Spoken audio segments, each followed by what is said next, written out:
Preview. Preview.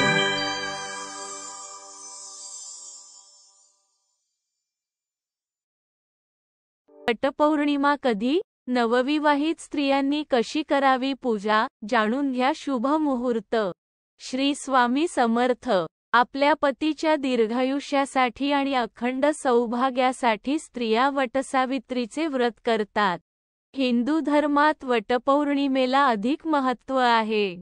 यंदा ही वटपौर्णिमा जून 21 ला साजरी केली जाणार आहे. जून महिना सुरू झाला की पावसाला सुरुवात होते. हिंदू धर्मानुसार मराठी महिन्यात अनेक सण उत्सव सुरू होतात. ज्येष्ठ महिना आला की स्त्रियांना वेध लागतात ते वटपौर्णिमेचे. आपल्या पतीच्या दीर्घायुष्यासाठी आणि अखंड सौभाग्यासाठी स्त्रिया वटसावित्रीचे व्रत करतात. वटपौर्णिमेला वटसावित्री या नावाने देखील ओळखले जाते. हा सण महाराष्ट्र, उत्तर भारत, नेपाळ, गोवा, गुजरात आणि पश्चिम भारतातील विविध राज्यात विवाहित महिला साजरा करतात. या दिवशी स्त्रिया उपवास करतात. वडाच्या झाडाभोवती फेऱ्या मारून पतीच्या दीर्घायुष्यासाठी प्रार्थना करतात. 7 जन्म हाच नवरा मिळू देत असे वचन देखील मागतात. जाणून घेऊया वटपौर्णिमेची तिथी, शुभ मुहूर्त आणि पूजा पद्धत. वटपौर्णिमा 2024 तिथी. यंदा ज्येष्ठ महिन्यातील पौर्णिमा तिथी शुक्रवारी जून 21 रोजी आहे. त्यामुळे या दिवशी स्त्रिया वटपौर्णिमेचे व्रत करतील. पौर्णिमा तिथी 21 जूनला सकाळी 7:31 सुरू होईल आणि 22 जूनला संध्याकाळी 5:37 संपेल. वटपौर्णिमा पूजेचा शुभ मुहूर्त. वडाच्या झाडाला पूजण्यासाठी शुभ मुहूर्त हा जून 21 रोजी सकाळी 5:24 ते 10:30 पर्यंत असणार आहे. विवाहित महिला वडाच्या झाडाला का पूजतात? पौराणिक कथेनुसार सावित्रीने यमराजाकडून तिच्या पतीचे सत्यवानचे प्राण परत आणले होते.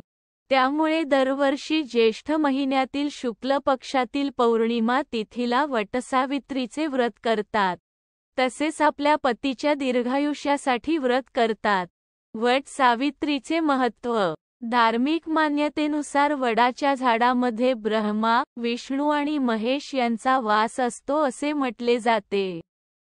कथेनुसार वडाच्या झाडाखाली सावित्रीने आपल्या पतीला पुन्हा जीवनदान दिले होते असे सांगण्यात आले आहे.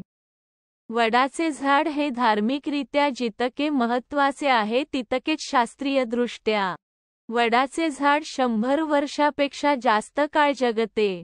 त्यामुळे स्त्रिया वडाच्या झाडाला पूजतात. तसेच वडाच्या झाडाखाली जैन तीर्थंकर ऋषभदेव यांनी तपश्चर्या केल्याचे मानले जाते. वटपौर्णिमा पूजा पद्धत. वटपौर्णिमेच्या दिवशी विवाहित स्त्रियांना स्नान करून 16 शृंगार परिधान करावे.